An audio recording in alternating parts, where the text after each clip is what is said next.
Aduh. Si bos tuh kerjanya dari pagi sampai malam, Nyonya kerjanya belanja mulu. Nah, saya kebagiannya bersih-bersih lagi.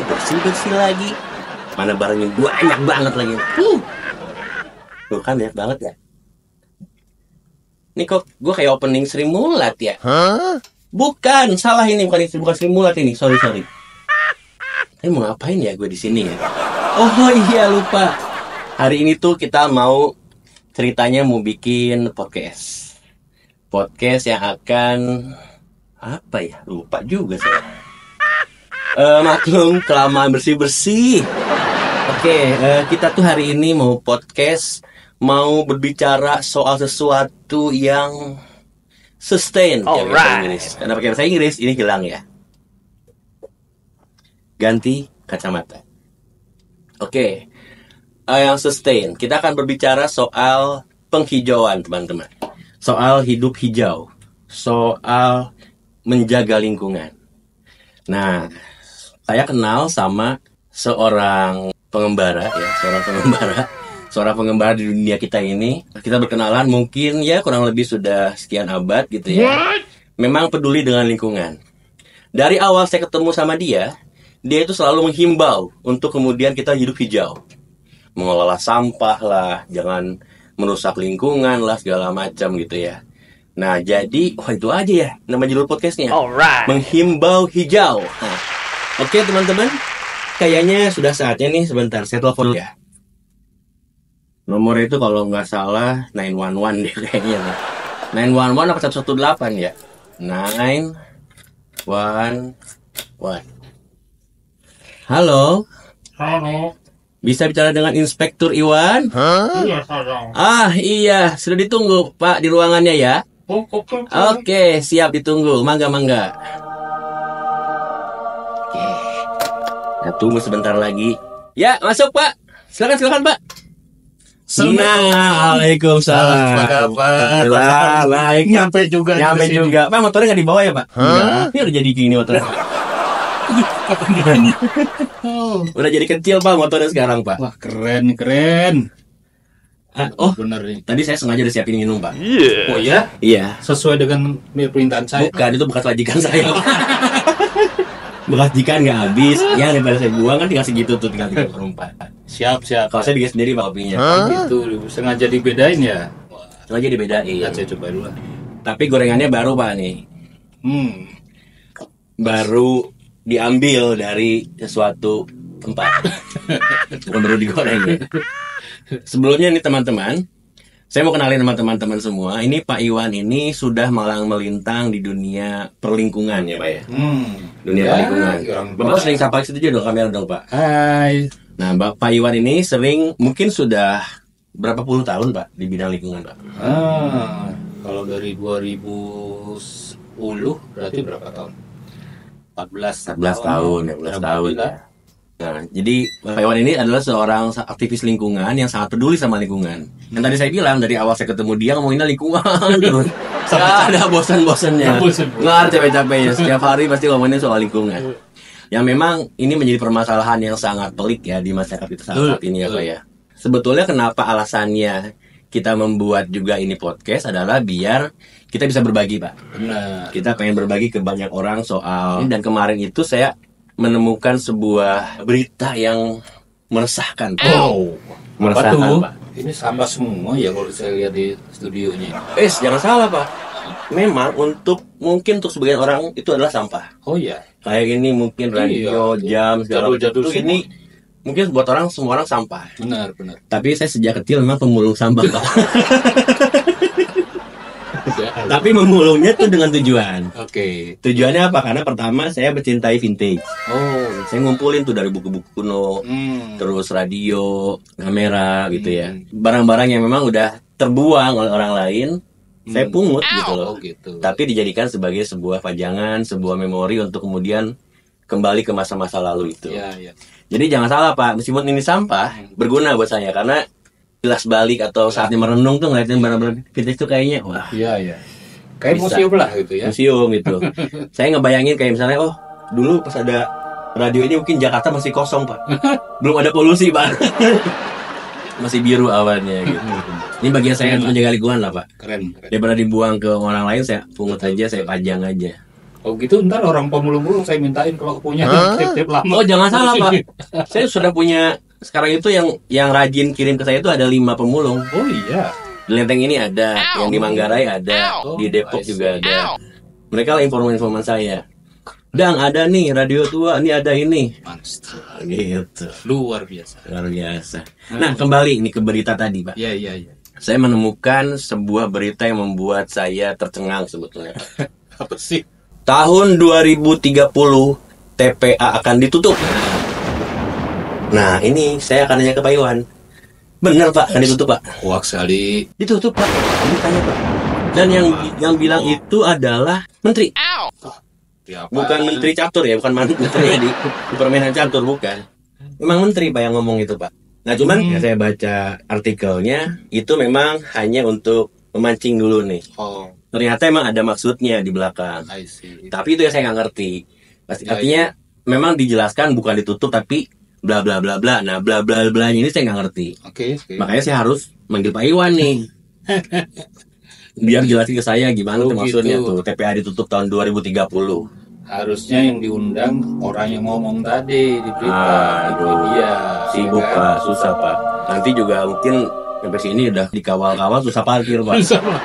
Parkir di mana nih ya? Kita kan parkirannya sangat terbatas sekali Pak. Ini saya coba menjawab versi saya ya. Saya kan punya akses ke media-media yang biasanya tuh saya kumpulin buat materi kalau saya ngasih pelatihan. Tetapi di sini konteksnya nyambung dengan apa yang ditanyain Mas Ari sebenarnya.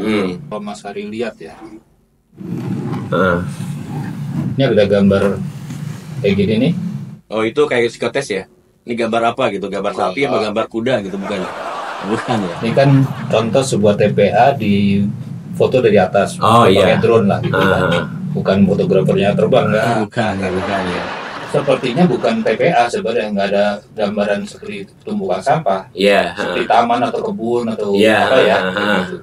Nah, memang ini khusus nih di TPA Bantar Gebang, punyanya orang DKI, Provinsi DKI, itu dibuat layering ya, lapisan-lapisan seperti itu. Nah, tetapi yang kondisi yang seperti ini itu hanya di punyanya orang DKI.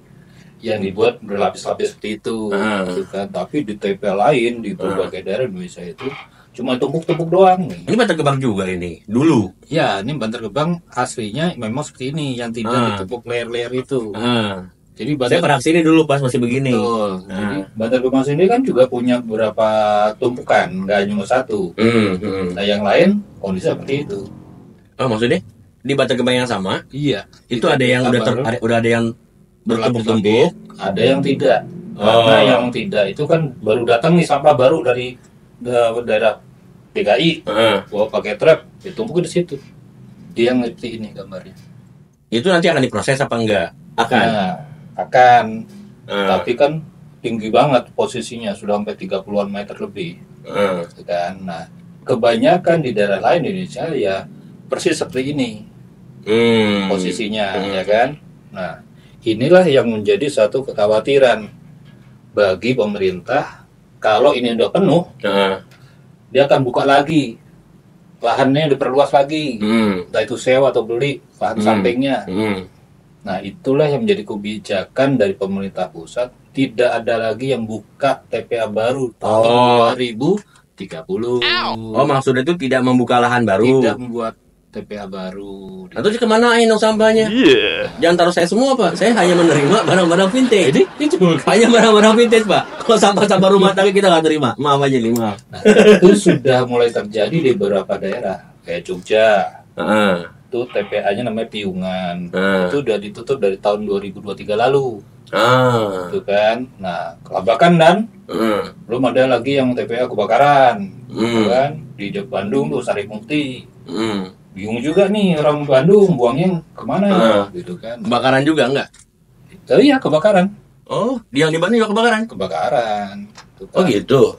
Jadi 2023 itu kalau nggak salah ada 30-an TPA yang terbakar di musim kemarau. Itu bukan yang Leuwi Gajah itu bukannya?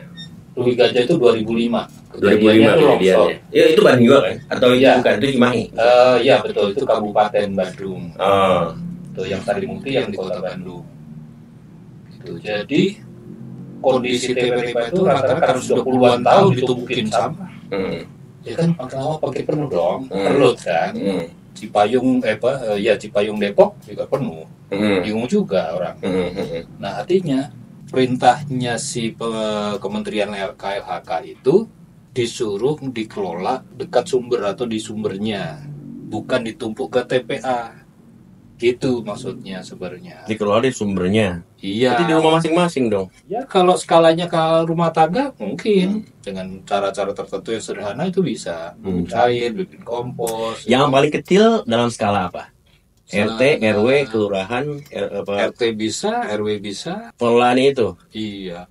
Jadi itu kan memakan lahan juga, Pak? Memakan lahan juga untuk pengolahannya? Ya, lahan yang dipakai itu lahan pasum biasanya, yang sudah disiapkan oleh sebuah pengembang perumahan. Biasanya ada lahan pasum, biasanya itu mereka pakai untuk taman, rumah ibadah, gitu kan. Nah, jarang yang dipakai untuk mengelola sampah. Harusnya setiap pengembang itu sudah menyiapkan. Pada saat membangun rumah juga dibangun dong fasilitasnya. Masa kayak Mas Ari bikin rumah nih, nggak ada toiletnya, gimana kira-kira? Numpang tetangga. Di Kubangan. Iya. Apa namanya itu namanya? Kalau di Kapu kan ada tuh masih. Oh iya, iya di kali-kali itu ya itu ya. Yang terbang itu. Iya yang jadi lele. Ya itu dia. Ya, nggak mungkin kalau di perkotaan. Mungkin sih Pak, lucu malah. Lucu ya. Di TV doang nih. Nanti pakai drone kena semua itu. Iya. Jadi sebenarnya peraturan ini sudah ada sejak lama, sejak Undang-Undang Nomor 18 tahun 2008 tentang pengelolaan sampah. Berarti akan berimbas ke perumahan baru dong. Harus punya pengelolaan sampah. Soalannya adalah gini, si pengembang kan mengajukan IMB nih untuk izin bangunan rumahnya. Harusnya kata dinas perumahan nih suatu daerah sudah punya satu klausul persyaratan. Kalau kamu membangun rumah di daerah ini harus sudah berikut fasilitas untuk mengolah sampah ya. Ternyata itu tidak dilakukan. Maksudnya dari dulu tidak dilakukan? Tidak dilakukan. Harusnya ada? Harusnya.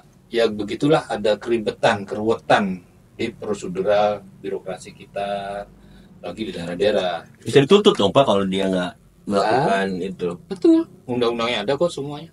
Ya jangan cuma ke Cina doang dong kita menuntut ilmu. Nah, gitu. Kita menuntut dia juga karena tidak membuat sampah, membuat pengolahan sampah. Benar. Di undang-undang itu sudah clear kok. Bagi siapa yang melanggar tuh ada ketentuan sanksinya apa, pakai hukuman dendanya, selama yang ada semua. Itu kan nggak diberlakukan.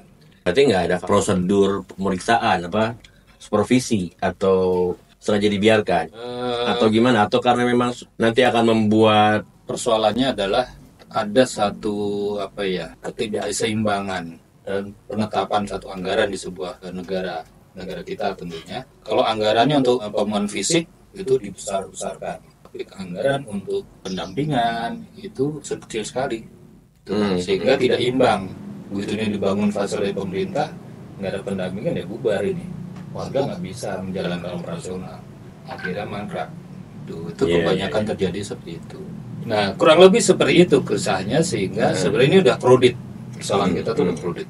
Nah tadi kembali ke tadi Pak, ke yang masalah tahun 2030 TPA akan ditutup. TPA yang dalam skala apa? TPA itu sebenarnya apa sih Pak? Apakah skala kota, skala kecamatan, apa skala apa sih Pak TPA itu sebetulnya? Tempat pemrosesan akhir.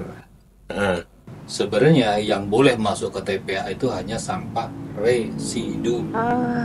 Residu. Ada yang ngerti nggak? Apa itu residu? Residu itu semacam ini kan, tahu yang kemudian itu bang gehu itu gehu, iya.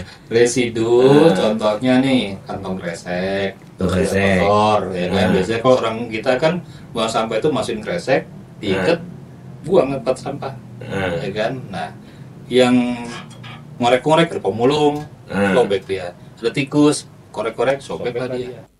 Itu kan udah masuk buang-buang gitu siapa tahu. Sampah kotor, kreseknya yang diambil yang plastik, yang botol, yang apa yang bisa ada nilai jualnya. Ya kan, yang sisanya udah ditumpuk sih.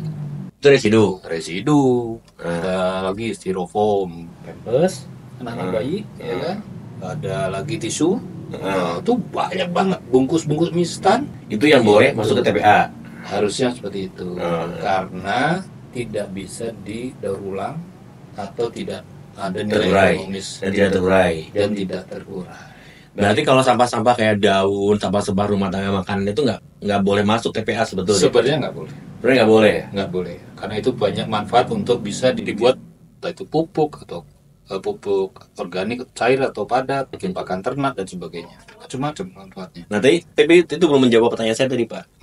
TPA itu akan biasanya kebijakan sebuah pemerintah daerah bangun TPA itu untuk melayani kota kah atau melayani kecamatan kah? Atau melayani Nah itu maksudnya lingkupnya gitu. Misalnya kota Jakarta punya berapa TPA atau berapa, atau kota Bandung gitu. Yang namanya tempat pemusatan akhir itu biasanya milik dari sebuah kabupaten atau kota minimal. Jadi tidak boleh kecamatan atau kelurahan masing-masing punya TPA. Yang ada di TPA di kelurahan atau kecamatan namanya TPS. Oh, buat ini joblos. Kan tempat pemungutan suara. Beda. TPS. Iya. Berarti cuma 5 tahun sekali. S-nya beda. S-nya beda. Oh, iya. Tempat pembuangan sementara. Bukan tempat pembuangan suara. Bukan suara. Sayang suaranya. Tempat pembuangan suara. Sayang suara dibuang-buang. Oh, sayang ya. Mending dimasukin kotak. Nah, tapi kalau misalnya yang itu yang golput, nggak suaranya tuh. Betul, masukin TPA aja tuh. Nah, TPA itu. Tempat pemungutan akhir. Oke. Kembali. Jadi itu kabupaten atau kota. Minimal. Ada nggak kota yang nggak punya? Harus punya. Kalau yang saya tahu datanya itu setiap kabupaten atau kota pasti punya satu tempat numpuk sampah. Entah yang di posisi di gunung kah. Pokoknya dia tempat terpencil aja. Cuma masalah dia perlu apa enggak aja gitu ya. Yes. Oh, DKI? Kalau DKI kan provinsi. Karena nggak punya lahan, minjemlah sama orang Bekasi awalnya. Oh iya, minjem awalnya. Pakai agunan nggak? Dia online nggak? Pinjam online nggak? Misalnya online nggak? Jadi pinjol. Oke. Saya Mas Ari sebagai wali kota Bekasi ya. Gue pinjem dong tanah lu dikit aja. Aduh, nggak ada, Pak. Bener. Baru dipinjam sama tanah sebelah. Nggak ada, Pak, benar-benar nggak ada. 10 hektar boleh deh. Oh gitu, peminjaman. Iya, tapi setelah sekian tahun dipakai untuk numpuk sampah, akhirnya nuntut dong Mas Arinya. Lu enak aja naruh sampah, gue kena bau ya kan? Bau, polusi, kesehatan dan lain-lain gitu ya. Bayar kek, gitu kan? Oh, lu emang warga nggak bayar? Maksudnya? Itulah kan bawah tangan. Oh, di bawah tangan ya. Diresmikan. Gelap dong berarti di bawah tangan. Ini ya. Iya. Maksudnya kantor zakanya 50.000, tetap gitu dibuka 3.000. Itu saya lupa tuh tahun berapa kejadiannya. Akhirnya dibeli tuh tanah oleh provinsi DKI. Akhirnya dibeli juga. Bantar Gebang tuh ada wilayah DKI, ada yang masuk wilayah Kota Bekasi. Bantar Gebang itu. Bantar Gebang. Bukan semuanya Bekasi ya? Bukan. Tetapi persoalannya orang Kota Bekasi juga punya TPA dekat-dekat situ juga, nggak jauh dari TPA Bantar Gebang. Oh gitu ya? Namanya Sumur Batu. Di kecamatan yang sama Bantar Gebang ada 3 malah TPA. Yang 2 punya Bekasi. Satu Kota Bekasi, satu lagi Kabupaten Bekasi, namanya Burangkeng. Oh. Bayangin, kita tinggal di situ tuh dikelilingi TPA. Kasihan juga ya. Ada yang tinggal di situ, teman-teman? Tahun 2016 kalau nggak salah. Saya ngikut program Kelas Inspirasi Mengajar. Ditempatkan di SD Ciketing Udik. Ciketing Udik itu ya? Kecamatan Bantar Gebang. Saya nggak tahu itu mengarah ke TPA. Dan saya masih nunggu teman-teman yang lain datang. Saya nunggu lah pinggir jalan. Terus kok ngeliatin